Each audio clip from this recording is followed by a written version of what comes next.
السلام علیکم، بسم اللہ الرحمن الرحیم۔ میری شادی شدہ نند ہر بدھ کو ہمارے گھر آتی تو میری ساس اسے اپنے ساتھ لے کر کہیں چلی جاتی تھی، لیکن میری ساس کے ساتھ باہر جانے سے پہلے ساجدہ خوب واویلا مچاتی تھی۔ ایک دن میں نے کان لگا کر سنا تو مجھے ساجدہ آپی کی آواز آئی۔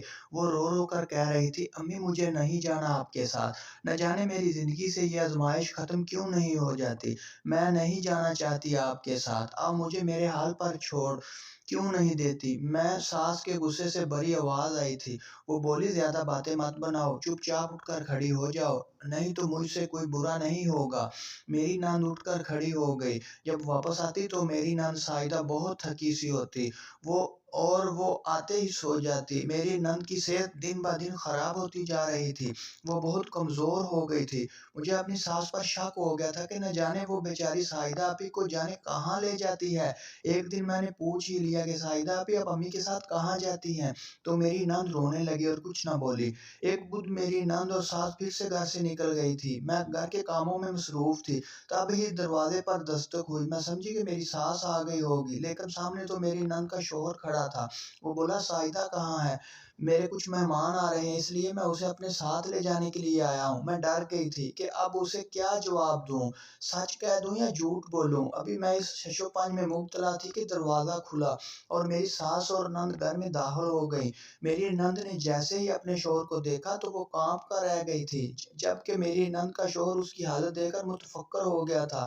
وہ بولا، کیا بات ہے ساجدہ، تمہیں کیا ہوا، اتنی تھکی ہوئی کیوں ہو؟ میری ساس آگے بڑھ کر بولی، ارے بیٹا میری طبیعت خراب تھی تو ہم ساتھ والے کلینک پر چلے گئے تھے۔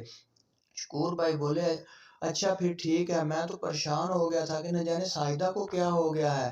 شکور بھائی اپنی بیوی کو لے کر جا چکے تھے۔ میں یہ سوچ کر رہ گئی تھی کہ کچھ نہ کچھ تو گڑبڑ ہے۔ اگر معاملہ بالکل سیدھا ہوتا تو میری ساس اپنی بیٹی کے شوہر سے جھوٹ کیوں بولتی؟ ان کا ہر بدھ کو گھر سے باہر نکلنا مجھے شک میں ڈال گیا تھا۔ میں نے سوچا کہ میں حقیقت جان کر ہی رہوں گی، شاید کچھ ایسا ہی ہوا جو میری نند کی مرضی کے بغیر ہو رہا ہو۔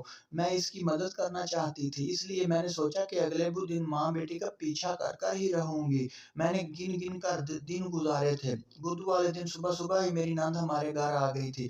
وہ بڑی کمزور سی لگ رہی تھی۔ میری ساس پہلے سے ہی تیار کھڑی تھی، وہ دونوں دروازے سے ہی واپس چلی گئی تھی۔ میں نے بھی ان کا پیچھا کرنے کی ٹھان رکھی تھی، اس لیے ان کے جاتے ہی گھر سے بڑی سی چادر لے کر نکل پڑی تھی۔ وہ دونوں پیدل ہی چل رہی تھی، ان کا سفر ختم ہونے کا نام ہی نہیں لے رہا تھا، یہاں تک کہ میرے پاؤں جواب دے گئے تھے۔ میں بڑی مشکل سے خود کو گھسیٹتی ہوئی چلی جا رہی تھی۔ پھر میری ساس اور نند دونوں ویرانے میں پہنچ کر رک گئیں۔ میں حیران تھی کہ بھلا ان کا ادھر کیا کام ہے۔ تبھی میری نظر ایک خستہ حال سے مزار پر پڑی۔ اس مزار سے ایک بوڑھی سی عورت روتے ہوئے برآمد ہوئی۔ اس نے ایک شوپر میری نند کی طرف بڑھا دیا۔ ساجدہ آپی اس شوپر سے کچھ نکال کر کھانے لگی، پھر ان کو متلی ہونے لگی، ان کی طبیعت بگڑنے لگی تھی۔ میں بھاگ کر ان کے پاس چلی گئی تھی۔ جیسے ہی میری ساس کی نظر مجھ پر پڑی، اس کے تو ہوشان ہی خطا ہو گئے تھے۔ میں بولی، یہاں کیا ہو رہا ہے؟ اگر آپ نے مجھے سچ نہ بتایا تو میں شکور بھائی کو سب کچھ بتا دوں گی۔ میری نند نے میرے سامنے ہاتھ جوڑ دیے اور بولی، خدا را مجھ پر اتنا ظلم مت کرنا، میں تمہیں سب کچھ سچ سچ بتاتی ہوں۔ تم تو جانتی ہو میری شادی کو 5 سال ہو گئے ہیں، مگر میں اب تک بے اولاد ہوں۔ میری امی کو شک ہے کہ میں بانجھ ہوں، اس لیے وہ مجھے اس مزار پر لاتی ہے۔ اس مزار سے بہت سے اولاد جوڑوں کو اولاد عطا ہوئی ہے۔ اس مزار پر پیدل آنا اور جانا پڑتا ہے، پھر یہاں کھڑے ہو کر 13 کڑوے کریلے کھانے پڑتے ہیں، اس لیے میں یہاں آنے سے پہلے گھبراتی تھی۔ میں نے اپنے سر دونوں ہاتھوں میں گرا لیا تھا۔ میں اپنی ساس سے بولی، امی دنیا نے اتنی ترقی کر لی ہے، آپ ساجدہ آپی کو کسی ڈاکٹر کے پاس کیوں نہیں لے جاتی، یہاں کیوں لاتی ہو؟ پھر میں نے رکشے میں ساجدہ آپی اور اپنی ساس کو بٹھایا اور انہیں لیڈی ڈاکٹر کے پاس لے گئی تھی۔ اس کی دعا سے اب ساجدہ آپی امید سے ہیں۔ ہم لوگ نہ جانے کیوں اب تک پرانے عقائد پر اڑے ہوئے ہیں۔ مزار پر جانا یا واویلا کرنا اور دعا مانگنا غلط ہے، مگر کیوں پیدل جانا اور پھر کڑوے کریلے کھانا، خود کو اذیت دینا غلط ہے؟